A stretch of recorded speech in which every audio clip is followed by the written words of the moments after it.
Everyone, welcome to my YouTube channel let's do study with trick. तो आज हम बात करेंगे एक बहुत ही इंपॉर्टेंट टॉपिक के बारे में, पर्सनालिटी।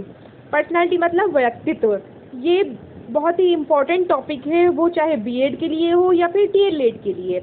और क्वेश्चन कैसे पूछा जाता है कि व्यक्तित्व क्या है, व्यक्तित्व का अर्थ बताइए, परिभाषाएं बताइए, विशेषताएं बताइए, प्रकृति बताइए, या फिर व्यक्तित्व को प्रभावित करने वाले कारक बताइए। इस तरह से क्वेश्चन पूछ लेता है। तो स्टार्ट करते हैं, लेकिन उससे पहले अगर आपने हमारे चैनल को सब्सक्राइब नहीं किया है तो प्लीज़ चैनल को सब्सक्राइब करना मत भूलिए। तो आज हम स्टार्ट करते हैं अपनी वीडियो। तो देखिए यहाँ पर लिखा है what is personality. Personality meaning व्यक्तित्व। अब पर्सनैलिटी जो है ये लैटिन भाषा के शब्द पर्सोना से बना है।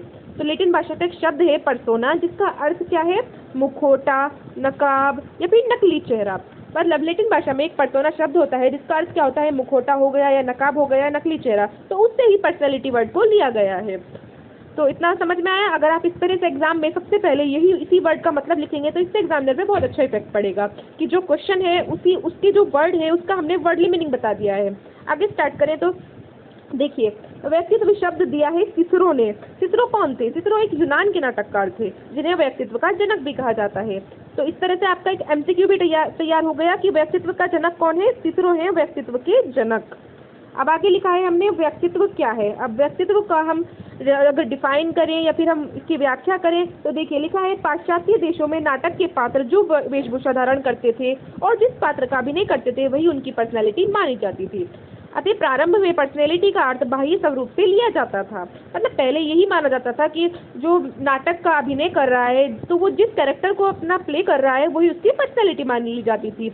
लेकिन व्यक्तित्व की परिभाषा पूर्ण संतोषप्रद नहीं मान सकते इसे, क्योंकि मनुष्य की आकृति ही मनुष्य के व्यक्तित्व का बोध नहीं कराती। ऐसा मान भी लें अगर तो ऐसे बहुत से उदाहरण हैं जिनमें मनुष्य का भव्य रूप, ये भव्य नहीं है, बाह्य कर लेना, बाह्य रूप बिल्कुल आकर्षक नहीं है, लेकिन व्यक्तित्व अत्यंत आकर्षक है, जैसे गांधी जी, टैगोर आदि। तो देखिए जैसे गांधी जी हुए, टैगोर हुए, ये इतना अपना सिंपल, बहुत ही ज़्यादा लुक अपना सिंपल रखते थे, लेकिन उनका अगर पर्सनैलिटी की बात करें तो बहुत ही ज़्यादा अट्रैक्टिव पर्सनैलिटी है इनकी। अतः वर्तमान में व्यक्तित्व मात्र बाह्य बनावट से ही निर्धारित नहीं होता, बल्कि इसके लिए कुछ आंतरिक गुण होना भी आवश्यक है। मतलब यही है कि अगर आप सिर्फ बाह्य स्वरूप से इसे नहीं ले सकते, जो उसके अंदर एक गुण भी होने चाहिए जो आपकी पर्सनैलिटी को डिफाइन करे। तो आगे देखिए वाटसन के अनुसार हम जो कुछ करते हैं वही व्यक्तित्व है। वाटसन ने कहा है मतलब हम जो कुछ करेंगे, हम क्या करेंगे, जो हमारे अंदर के गुण होंगे, जो हम सोचते होंगे, जो हम अपनी थिंकिंग रखते होंगे, उसके आगे देखिए व्यक्तित्व को हमने यहाँ पर यहाँ पर इसे ब्रेक किया है, व्यक्ति प्लस तत्व। व्यक्ति किससे बना है? व्यक्ति और तत्व से। अब व्यक्ति तो हो गया, चलिए ठीक है। अब तत्व ये क्या है? तत्व क्या है? सकारात्मक और नकारात्मक। मतलब जो हमारे अंदर जो थिंकिंग होगी, जो हमारी पॉजिटिव भी हो सकती है, नेगेटिव भी हो सकती है। तो जिसके अंदर जैसी पॉजिटिव थिंकिंग होगी, जैसी नेगेटिव थिंकिंग होगी, वो उसकी पर्सनैलिटी को रिप्रेजेंट करेगी।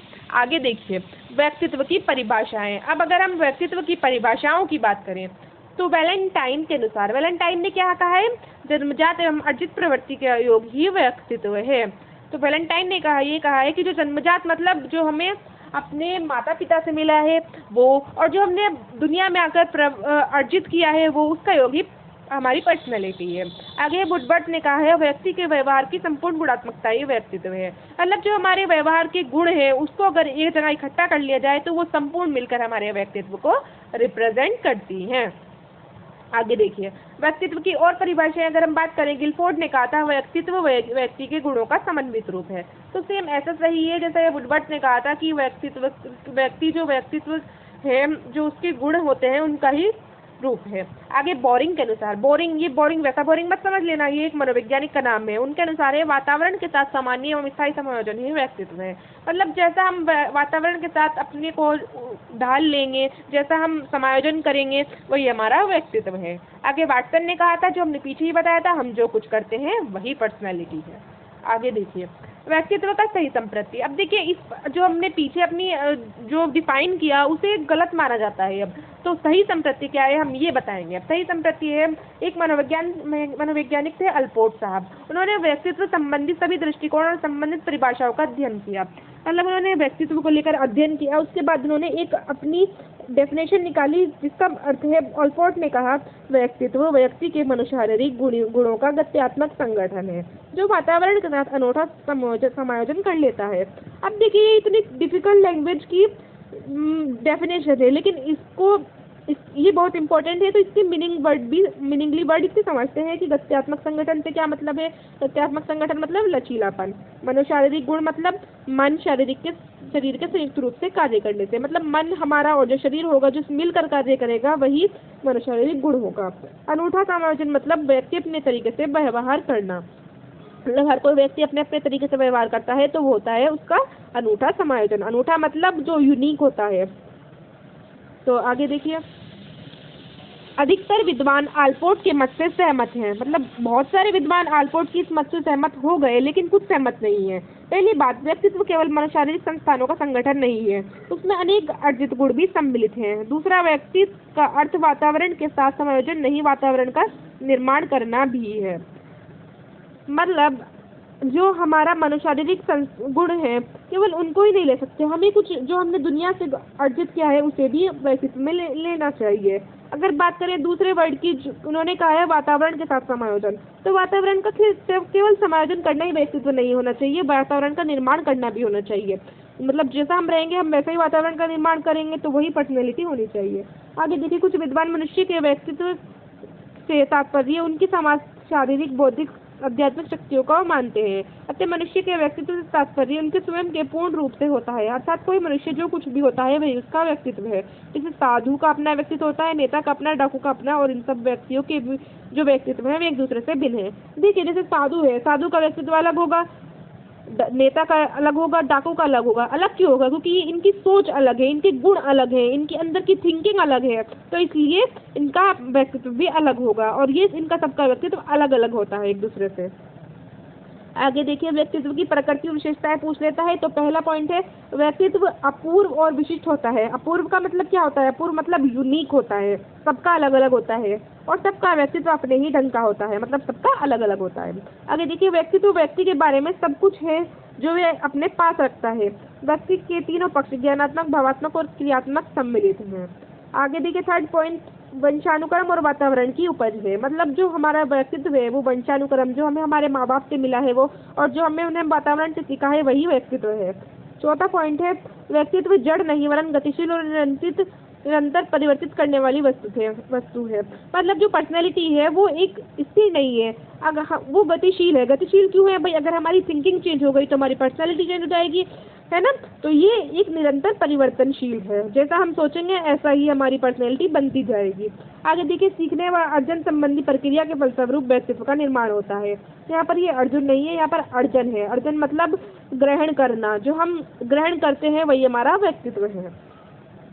आगे देखिए, व्यक्तित्व के विकास को प्रभावित करने वाले तत्व या कारक, मतलब किन किन चीज़ों से हमारा व्यक्तित्व प्रभावित होता है, इफेक्टेड होता है। तो देखिए, कारक को मैंने यहाँ पर बहुत ही अच्छे डायग्राम से रिप्रेजेंट किया है। आप भी इस तरह से डायग्राम बनाकर आइए एग्जाम में, इससे आपका एक पेज भर जाएगा और आपको ज़्यादा पेज हो जाएंगे आपके इस तरह से, और एग्जाम के तक भी बहुत अच्छा इफेक्ट पड़ेगा इस तरह से डायग्राम से।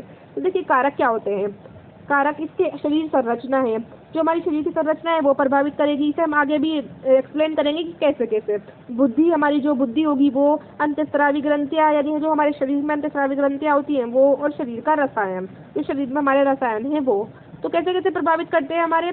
अब देखिए, शरीर की रचना, लंबाई, वजन, मुखाकृति, स्वास्थ्य, रंग आदि। मतलब जैसा हमारी लंबाई होगी, वजन होगा, मुख की आकृति होगी, रंग वगैरह होगा, वो भी शरीर की संरचना होती है, तो वो हमारे पर्सनैलिटी को प्रभावित करती है। आगे देखिए, अंतःस्रावी ग्रंथियाँ, हमारी जो ग्रंथि होती है जैसे thyroid gland, adrenal gland, pituitary gland, ये भी अंतःस्रावी ग्रंथियाँ होती हैं, तो ये हमारे जो व्यक्तित्व है उन्हें प्रभावित करती हैं। शरीर रसायन, मतलब जैसे ब्लड में शुगर की कमी या अधिक हो जाना, विटामिन की कमी हो जाना या अधिकता हो जाने, तो ये क्या कहलाते हैं? शरीर रसायन। तो ये हमारे जो व्यक्तित्व है उसे इफेक्ट करती है। अब कुछ और कारक देख लेते हैं। ये तो हो गई थी जैविक कारक की बात। अब जो और कारक हैं वो क्या है भाई? घर परिवार। भाई जैसा हमें घर परिवार मिलेगा उससे हमें ऐसे ही संस्कार मिलेंगे, ऐसे ही हमारी पर्सनैलिटी बनेगी। आगे देखिए, विद्यालय का वातावरण, जैसा हमारे विद्यालय का वातावरण होगा, जैसे हमारे अध्यापक होंगे, जैसे हमारे दोस्त होंगे। सामाजिक परिवेश मतलब हमारा आस पड़ोस वगैरह, या जहाँ हम रहते हैं, जिस हम कम्युनिटी में रहते हैं, तो वो हमारा सामाजिक परिवेश हो गया, आस पड़ोस हो गया, धार्मिक संस्थाएं हो गई, सांस्कृतिक वातावरण हो गया, बुद्धि व मानसिक विकास हो गया। मतलब जैसी हमारी बुद्धि होगी, जैसा हमें वातावरण मिलेगा, जैसा हमें धार्मिक ज्ञान मिलेगा, जैसी हमारी रुचियां होंगी, ऐसा हमारा व्यक्तित्व होगा।